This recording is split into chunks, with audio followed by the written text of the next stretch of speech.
So, when we are talking about dynamical systems and their dynamical behavior, we are essentially talking about waveforms, right? And depending on whether or not the waveforms are repetitive, we say it is a periodic or aperiodic or whatever.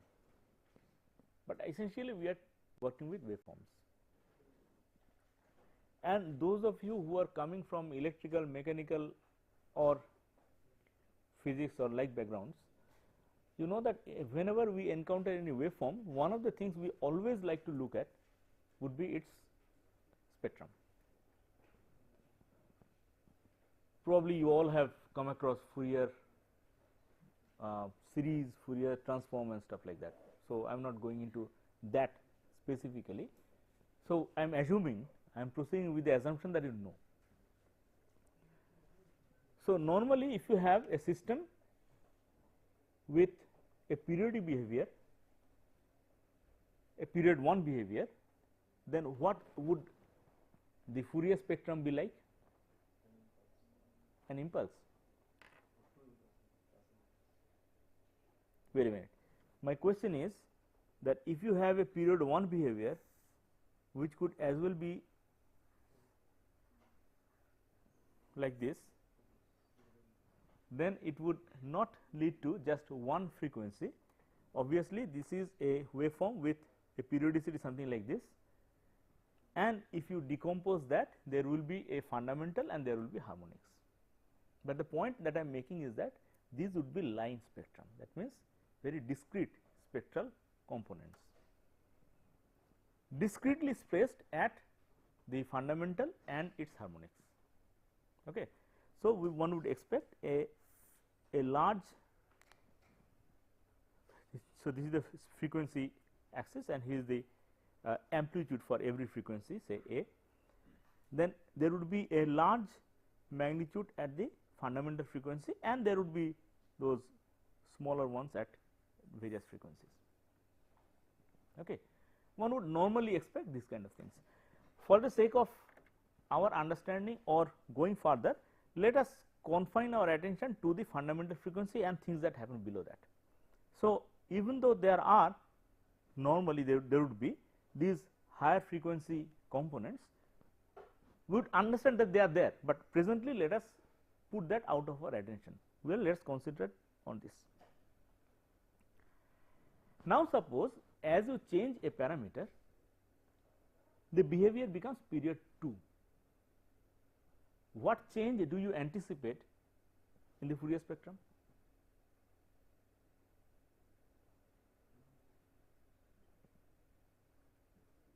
Assuming that you recall those ideas that you learned regarding the Fourier spectrum, can you logically tell that this should happen? No. Twice the fundamental frequency, will that happen? Okay. Yes, the point is that now earlier it was the fundamental frequency was related to this time period, but now the time period will, the periodicity of the waveform will double, which will mean that a new fundamental component will appear, which is whose frequency is half. Okay. So, another component will appear whose frequency is half. Now, the way when we had this fundamental, we had those subharmonic these harmonic components. This for this one, when this is fundamental, then there would be those harmonic components also, and it is not difficult to see that one will coincide with this fellow, coincide with the already existing component that was there, and there would be the further components also. If it becomes period 4,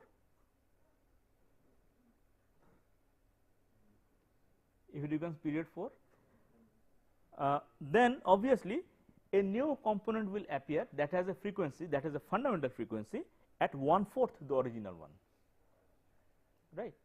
So, here there would be, And if this is the fundamental component, because of the system's nonlinearity, its harmonics will also appear, and naturally there would be components at these points. So, the overall effect of the period doubling scenario is not difficult to see, that new frequency components appearing whose periods are less than the original fundamental frequency. That is why these waveforms are also called subharmonic waveforms. The people who have been in electrical engineering, they must have heard this term subharmonic before hearing about period 2, period 3, period 4. In period 2, so we have F naught by 2 as well as F naught. Yes. I mean F naught not as a harmonic, but F, which one are you calling F naught? This one? Period 2, first fundamental. Yes, first fundamental. If in period 1, if that is called F naught, in period 2 another will appear which will have a frequency half the original earlier frequency. That is why this is called a subharmonic oscillation. So, let us understand them properly. You have one situation where you have one fundamental component. So, period 1. So, when it becomes period 2, then it will have this as well as this, and its harmonic will be coinciding with this one. So, this might be a little longer or so, but nevertheless there would be this. In period 4, this will remain, and there would be a new inclusion of frequency at 1/4, which will have components at half and 3/4 also, because they are the harmonics of this frequency, and there will be one component on this frequency also, so on and so forth. So, you see, as the period doubling cascade proceeds, more and more lines appear within the range between 0 and the first fundamental frequency. Now, can you anticipate what will happen as the system goes to chaos? All the intermediate frequency levels will be filled, means you will instead at this stage, let me draw the chaotic spectrum. This is period 2, this is period 4, and when it goes to chaos, you will have the whole range filled. That means you will have all the place filled. That is why chaos has the effect of spreading the spectrum. Chaos has the effect of spreading the spectrum.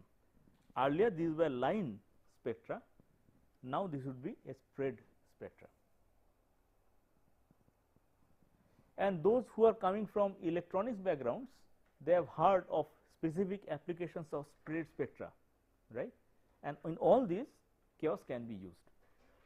For example, the CDMA cell phones, they used spread spectra technology, and now there are specific propositions of using chaos generators for this purpose.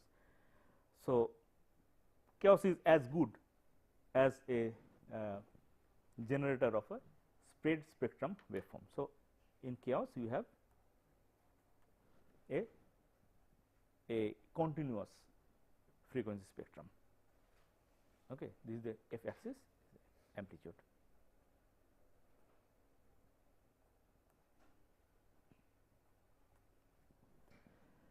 So, can we control the spreading? Well. Yes, it is possible, but that would be a little more tricky thing to discuss for this class.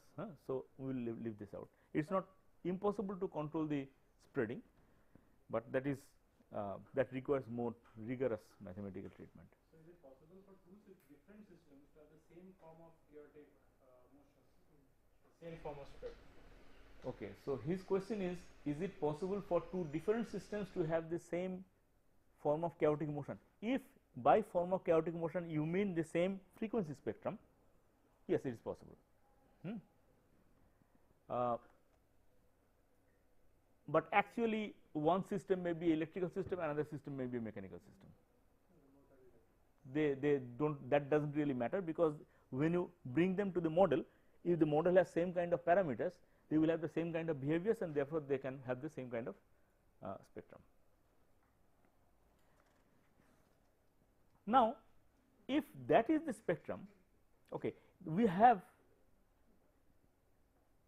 one more situation we had already considered, that is the orbit on a torus. Orbit on a torus. So,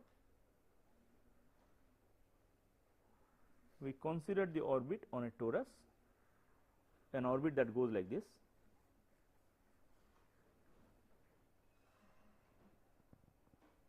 What would your anticipation be if you observe that kind of a waveform and take a Fourier spectrum? What would you get? Two frequencies, exactly two. So, if you observe it, there will be one frequency here and the frequency somewhere here. So, that is one very clear way of distinguishing a quasi-periodic waveform from a high periodic waveform or a chaotic waveform. A very clear way of distinguishing. If you simply pass it through a spectrum analyzer, you get very distinct two frequencies. If we get a two frequencies in the waveform, is it always a quasi-periodic? No, no. His question is, if you get two frequencies, is it always quasi-periodic? No. It is not difficult to see that if these two frequencies are commensurate, commensurate means we have learned in school, there is some number, so that these two multiplied with this number you get that number. So, if these are commensurate, that means their ratio can be expressed as a rational number. Then do you anticipate what will happen? One frequency is related to motion around a big circle, another frequency is related to the motion in the small circle. Okay, say this is f1 and this is f2. F1 is related to the motion around the big circle, and the smaller one is related to f2 is related to the motion around the small circle. Then if I ask you, will the orbit come back to the same initial condition after going around? It is not difficult to see that if they are commensurate, it will. For example, say f1 by f2 is 2 by 3. What does it physically mean? It physically means that by the time it goes around the big circle twice, it goes around the small circle thrice. So, if you start from a point, after how many? 3 rounds around the big circle, it will come back to the same position. In that case, the orbit will become periodic. So, that is also a periodic orbit, even though there are two distinct frequencies. Is the point clear now? So, even if it is a orbit on a torus, even if there are two distinct frequencies, that does not mean the orbit is quasi-periodic. It could be periodic also. So, a periodic orbit, so far we have been dealing with periodic orbit not on the surface of a torus, but now we are considering, we are also have to consider periodic orbits that lie on the surface of a torus. So, if the frequency ratio commensurate,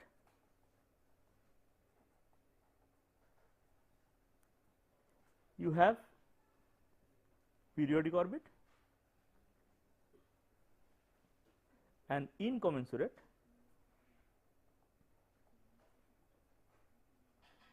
now what will happen if you have incommensurate? Actually, it will not come back to the same state. okay, the whole torus will be filled, the orbit will progressively fill the surface of the torus. It will never come back to the same state if the ratio is incommensurate, and that is called quasi-periodicity. Okay. So, this is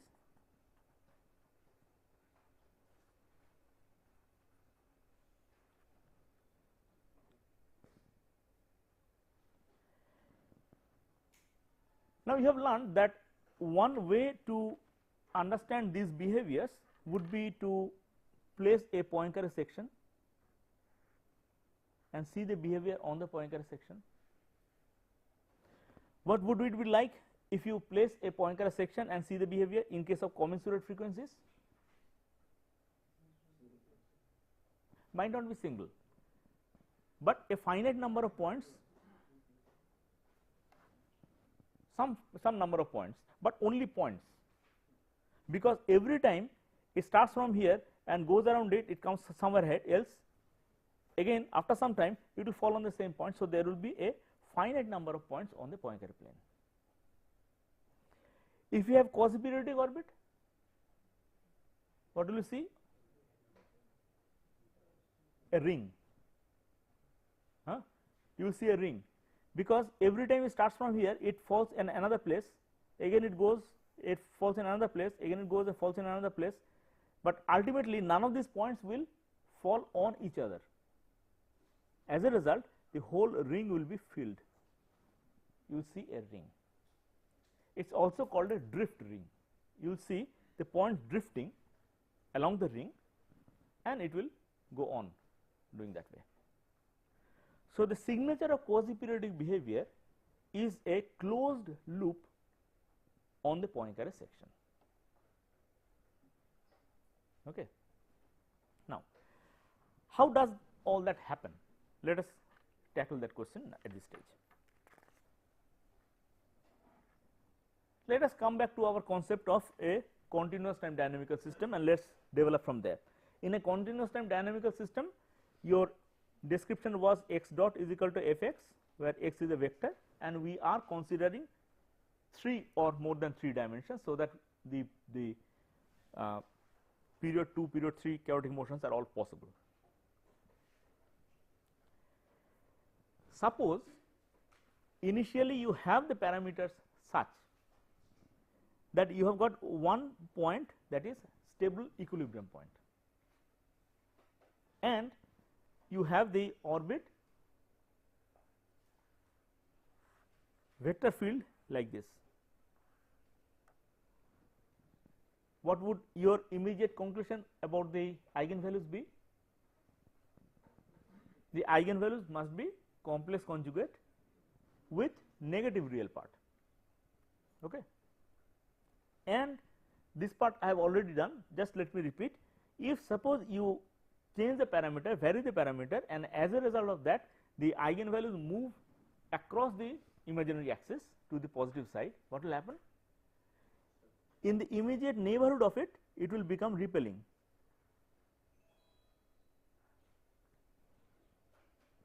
But that does not mean that away from it, it will still be repelling.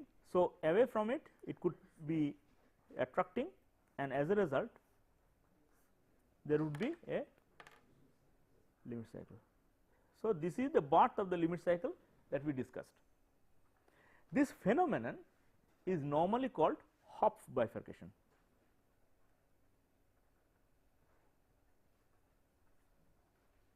This is obviously a bifurcation because the asymptotic character of the orbit changed.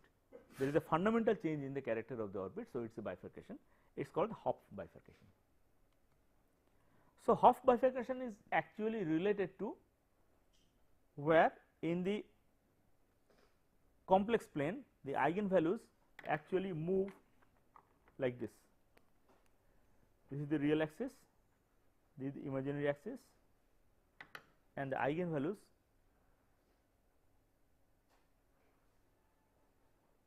move like this. At this point we have the occurrence of the Hopf bifurcation. So, we have the birth of the periodic orbit, and thereafter when we tried to study the stability of it, what did we do? We placed a Poincare section, and that is how we did it. So, thereafter we found it more convenient to study it in discrete time. So, we said that let us place a Poincare section, and now let us study the stability of this. That is how we proceeded. Okay. And then we said that okay, now we can locally linearize around that fixed point of the map if the eigenvalues are less than unity in magnitude, then you have a periodic orbit, this fellow is stable, and so on and so forth. So, we were considering the situation where we have the eigenvalues inside the unit circle, and we have already done that. I am not repeating that. The point is, if the eigenvalues of that fixed point, eigenvalues of this fixed point of the map, not the continuous time dynamical system, of the map at the fixed point are complex conjugate, and say they are stationed somewhere like this. So, this is the real axis and this is the imaginary axis. What would the behavior be in discrete time? In discrete time, I have done that. Suppose this is the fixed point, then the behavior would be a spiral. It should go through discrete jumps, but then it would progressively the distance between the points will reduce, and the vector will rotate. The rotation will be given by the tan inverse b by a term, okay, and the shrinking will be given by the magnitude of the eigenvalue. So, essentially we get a incoming spiral. If say they move like this, what will happen? It will become outgoing spiral. So, again a similar situation is unfolding, but in discrete time. So, initially it was a incoming spiral behavior. I am drawing continuous line, but it is not continuous really, it is discrete jumps. It was like this, and then it became like this. Again we can raise the same issue, that outside away from this fixed point you cannot guarantee that it is still outgoing. So, there can still be incoming directions, as a result of which there will be a, in this case we will not call it a limit cycle, because now it is happening in discrete time. Now it is happening in discrete time. So, we will not call it a limit cycle, rather we will say that now what has happened is that we have seen the birth of a closed loop in discrete time. A closed loop in discrete time means what in continuous time? A torus in continuous time. A closed loop in discrete time, whenever there is a birth of a closed loop in discrete time, you immediately know that there is a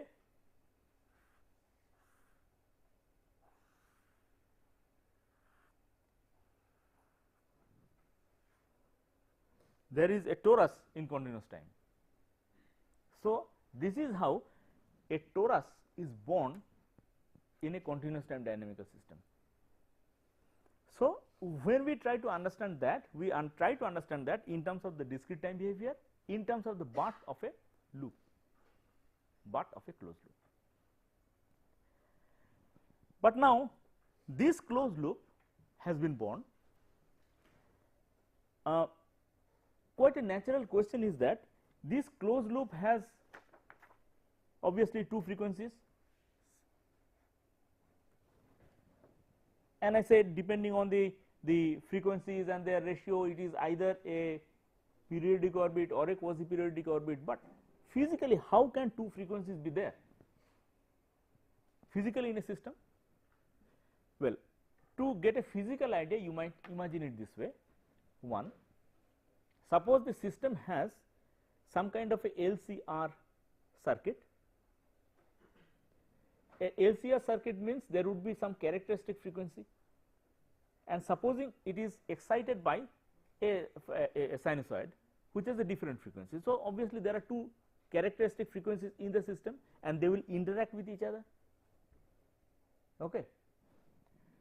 It might also be so that there is no external periodic input, but there are two parts of the system which have their own LCR circuits, or maybe a electrical component which has its own characteristic time constant, and there is a mechanical part which has its own characteristic time constant, because there are springs, masses, friction elements which are similar to LCR. So, there are two characteristic frequencies, and as the dynamics unfolds, there will be interaction between these two characteristic frequencies. Okay. There will be interaction between these two, and that is what gives rise to this kind of behavior. Okay. So, normally you would expect quasi-periodicity to occur in systems which, if you look at the system description, you should be able to identify what creates the frequencies normally. But there are also situations where it may be, it may require a lot of insight to find out what exactly is creating the frequency, but nevertheless there should be that kind of a situation.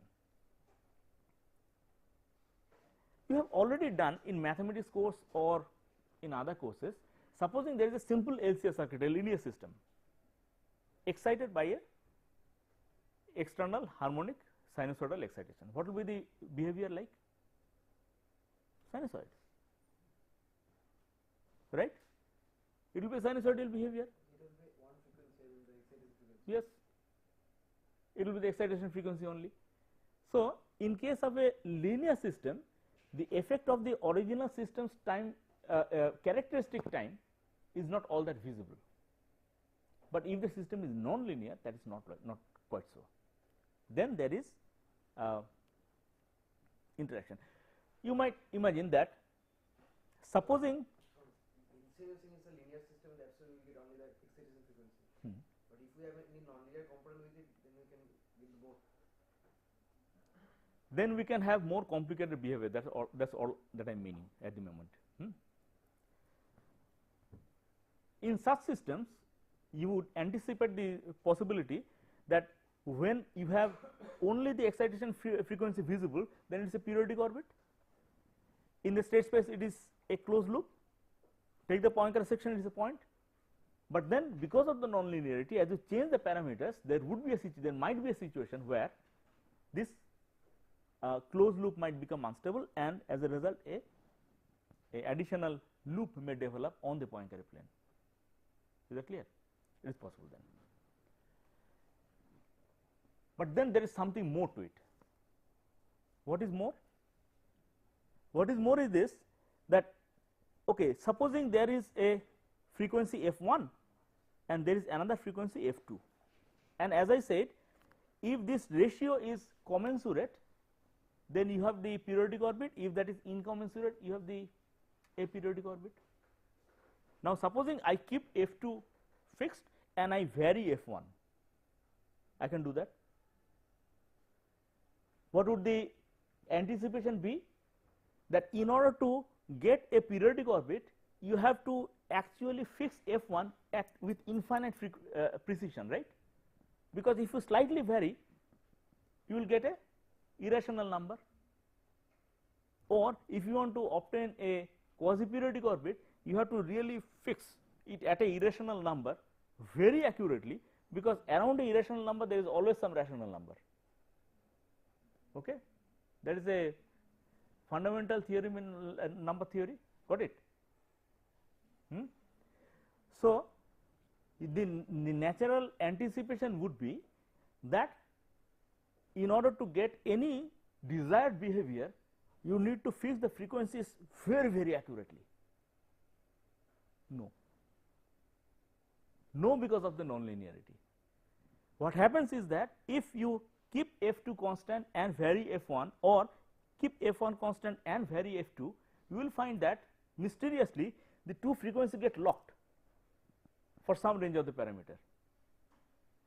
Get locked means they get locked into a particular ratio, that is it, for a long ratio. As you change the parameter, it does not get away very easily, and then at some particular parameter value the locking is lost, and then you have again quasi periodic behavior. Again it gets locked to some other frequency. This is called mode locking or frequency locking. Very interesting phenomenon and completely nonlinear phenomenon. It cannot happen in a linear system. This mode locking is a very interesting nonlinear phenomenon.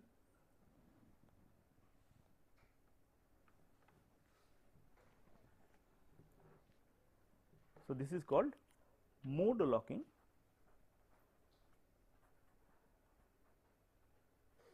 or also frequency locking.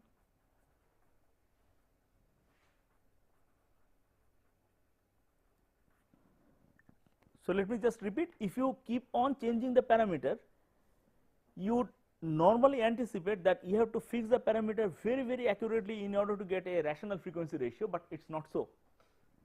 Mysteriously you will find that for a large parameter range, for a range of parameters, the same ratio remains fixed. That means they get locked.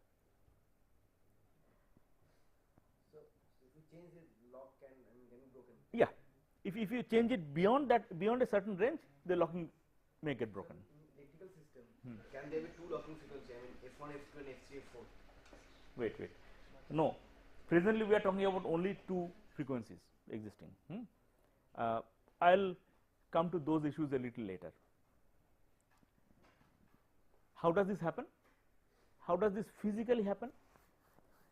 Well, if you want to imagine how it physically happens, I can give you a sort of hand waving argument. See, if you have one frequency somewhere here and if you have another frequency somewhere here, and then these two are in a rational ratio, then there should be some kind of a harmonic somewhere here, harmonic of this one, and there should be another harmonic of this one whose frequencies will match. As a result of which there should be a resonance between the two. That resonance cannot happen if the frequency ratio is incommensurate. So, if the frequency ratio becomes commensurate, then there must be some particular frequency out there in the higher frequency range where both the components will have some harmonics there. There should be a resonance, and the resonance itself is a nonlinear phenomenon. That resonance sort of holds on, it does not let it go very easily. So, only when this is moved by significant amount does this move away, otherwise the resonance sort of locks hands and remains there. Okay. So, that is the intuitive way of seeing how it happens, intuitive way, sort of electrical way of seeing how it happens. But who will maintain the resonance? The system's nonlinearity. The system has to be nonlinear in order to have any resonance. Here we are talking about nonlinear system. The system's behavior has to have some kind of a nonlinearity built into it, and that produces the force. One side, because of the nonlinearity, must apply a force on the other frequency so that it gets locked. That is happening because in LCR the characteristic is omega naught. There we get a resonance in LCR. No, wait. I am not talking about the linear system's resonance. There it happens only if you have excite at that particular frequency.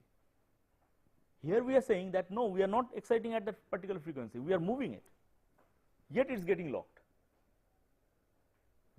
So, that is a nonlinear phenomenon, cannot happen unless there is a nonlinearity in the system.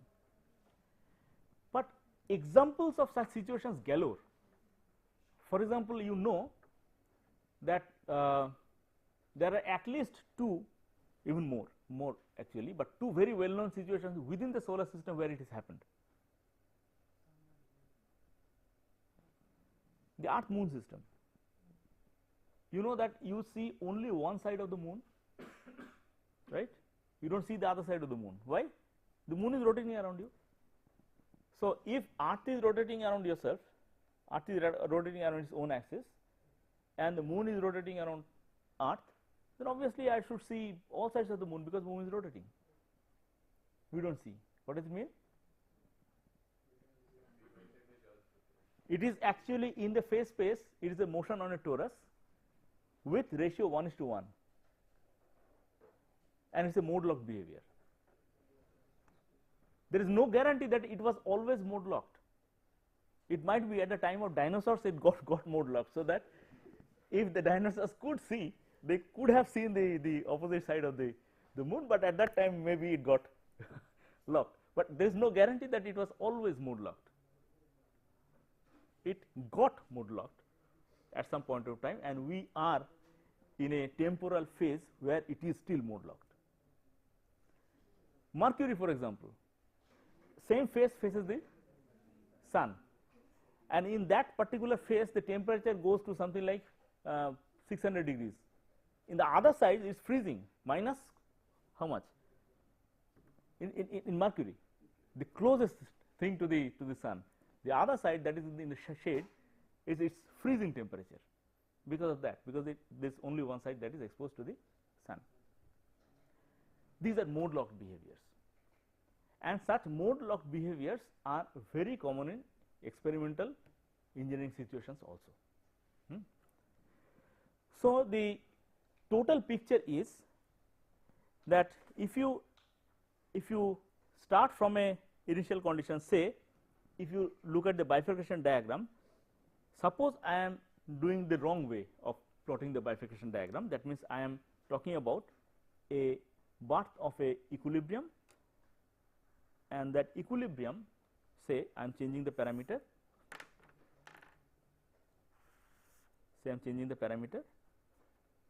and here is some kind of variable that I am plotting, and at that point of time that equilibrium started to exist, not the fixed point. Remember, I am talking about the equilibrium point in the continuous time system. At that point a Hopf bifurcation occurred, as a result of which what was born? A limit cycle. A limit cycle, if I now draw, then I can only draw the projection on the x component. So, what we will see? Its value will slowly increase. So, like this.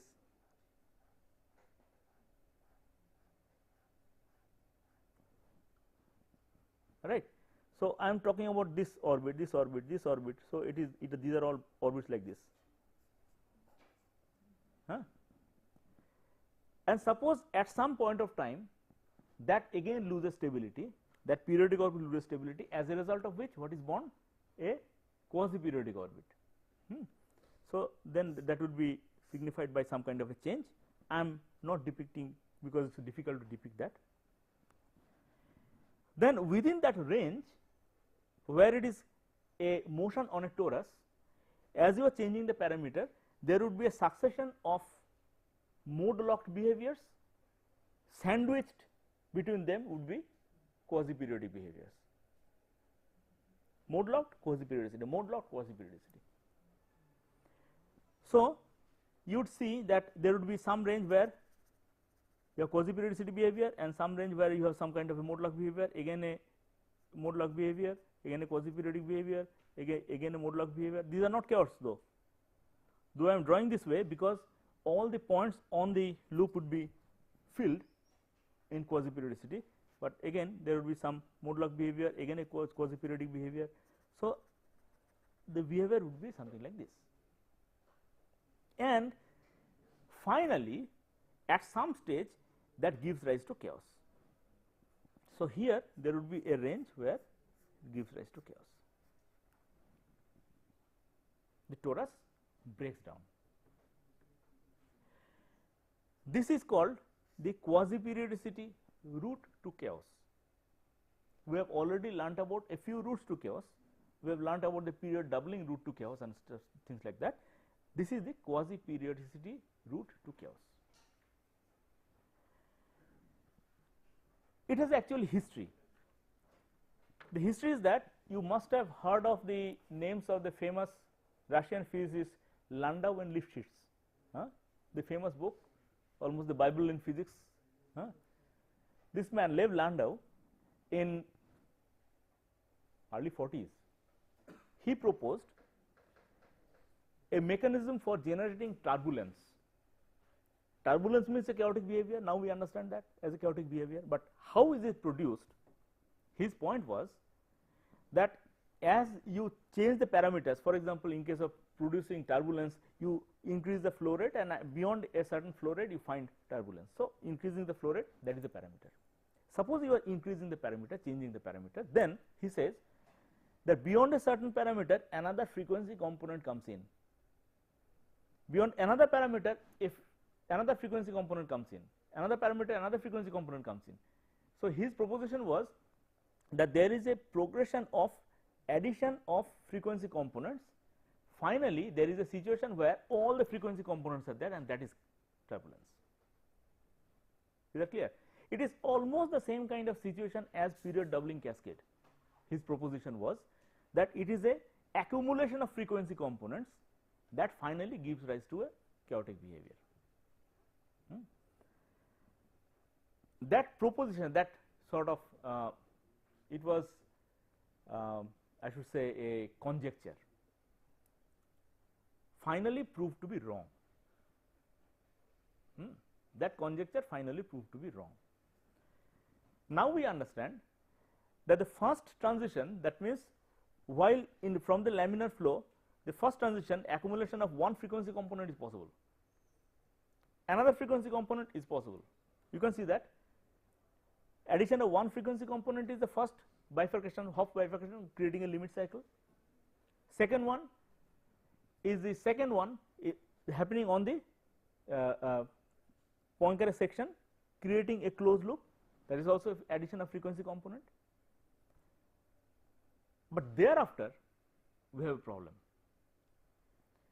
When you have a periodic orbit, it is a one frequency behavior. A torus, a two frequency behavior. Naturally, the question is, can there be a three frequency torus? The mathematical question boils down to that. Okay. People who are doing experiments, they found that they are somehow not finding it. They are somehow, in all experiments, they are finding that after the two frequency torus, it somehow goes directly into chaos. Somehow. Then, when I say these experiments, I am talking about the time frames like 80s. So, there was a very long span of time when people believed that the Landau mechanism is true, but people found that we are not getting it.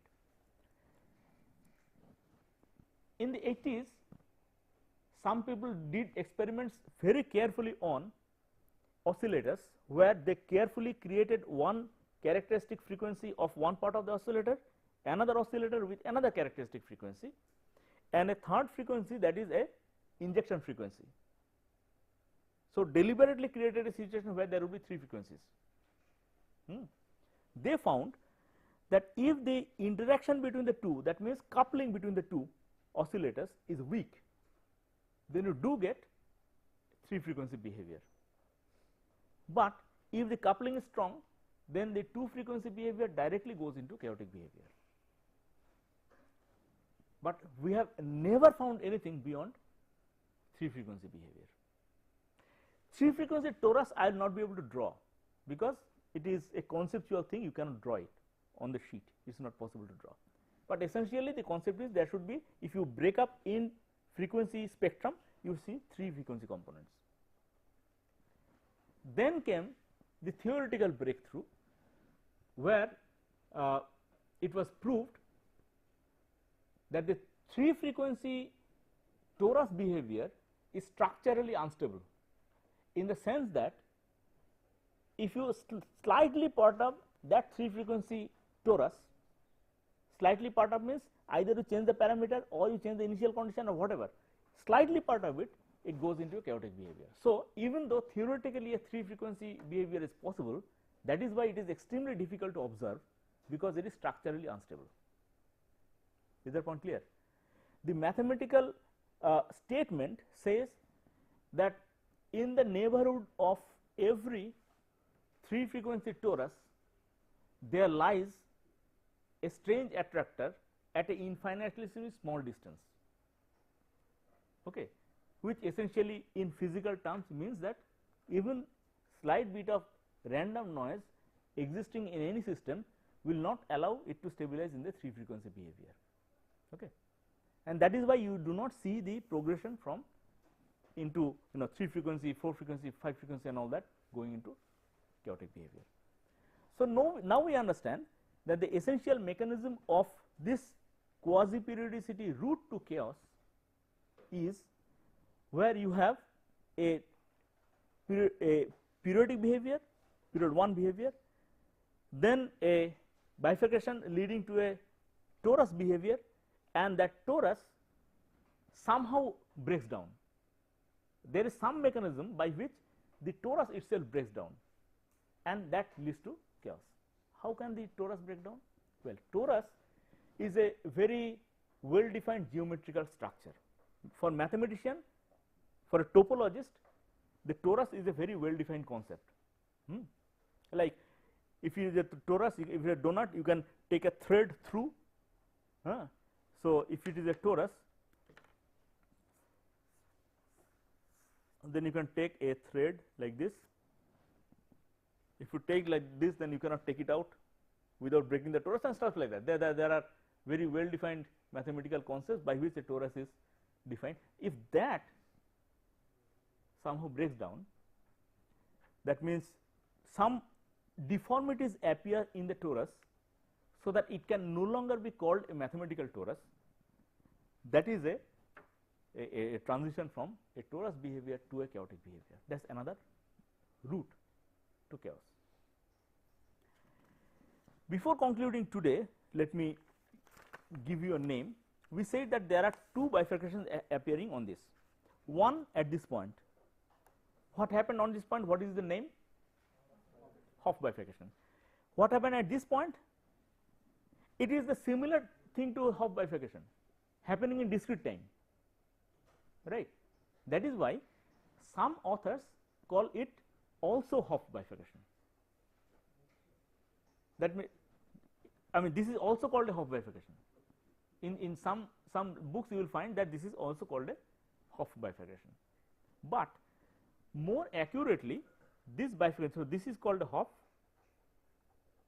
and this bifurcation is either called a Hopf or discrete Hopf or generalized Hopf, or there is another name for it by the names of the people who actually discovered this mechanism. It is also called the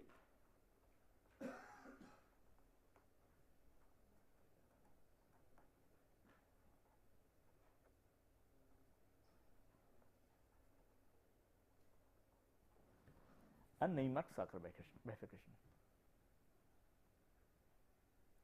So, what is the characteristic of the Neymark-Sarkar bifurcation?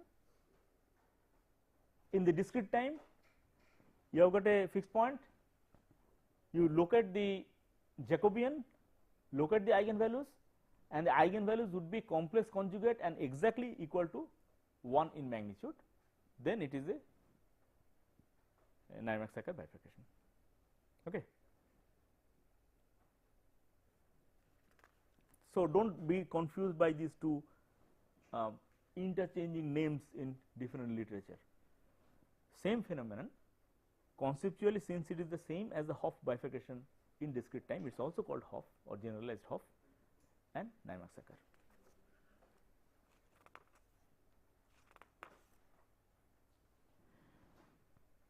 How much time do you have? Okay. Let us explore the issue of the mode locking a little further. Suppose you have 2 frequencies f1 and f2, their ratio is commensurate, and say that commensurate ratio is p by q, where p and q are whole numbers. P and q are whole numbers. So, f1 by f2 can be expressed as p by q. Remember, when I say p by q, I am not saying something like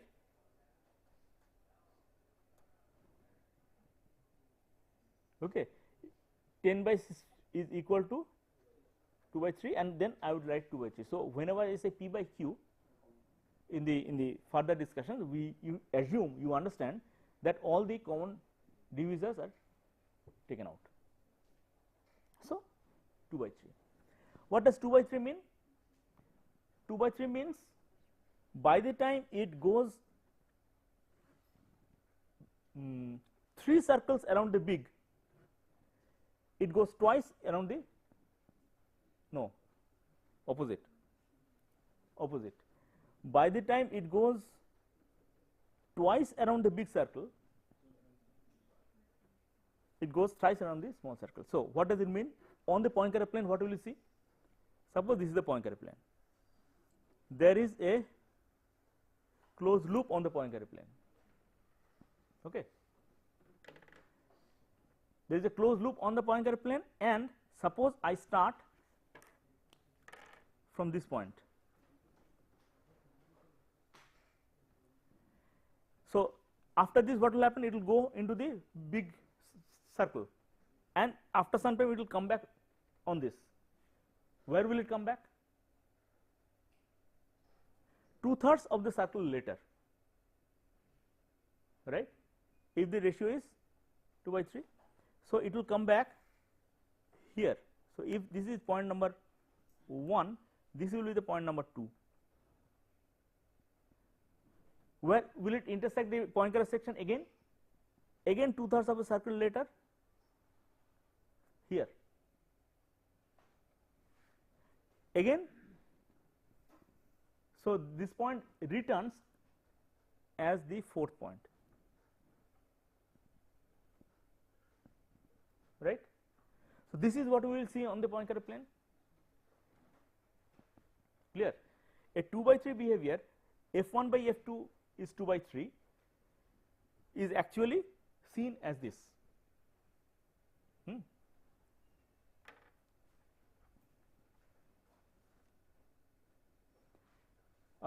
What about a, say, 3 by 5 behavior? Can you draw? f1 by f2 is 3 by 5.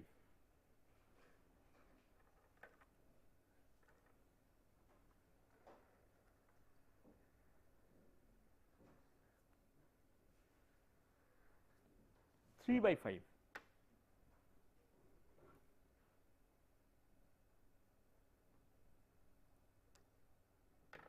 So in that case, suppose you start from here. Oh, I should actually call it 0 because it is a starting point. So this is 0, 1, 2, and this is 3. Here it is 0. Then after that, it will go into the big circle and it will come back on this Poincare plane after how much angle? 3 by 5, 3/5 of the circle. 3/5 of the circle, say it is somewhere here. That is point number 1. Okay. Point number 2 is again 3/5 of the circle, say somewhere here. 2. Again 3/5 of the circle, somewhere here. 3. Again 3/5 of the circle, somewhere here. 4. Again 3/5 again. Is that clear? So even though things are happening going out that way, we are being able to see things simply by looking at the Poincare plane, and we are being able to conclude about the frequencies. Notice what I am meaning. Meaning that the torus is there. Suppose I am not looking at the torus, I am only looking at the section. Therefore, you tend to believe that the other frequency will now go out of my attention. This orbit will no longer be seen because I am seeing only this. No, it is still visible to us because the way it rotates. The way it rotates, that tells us how it goes into the big circle. Clear? Okay. We will develop on this idea further in the next class. Thank you for today.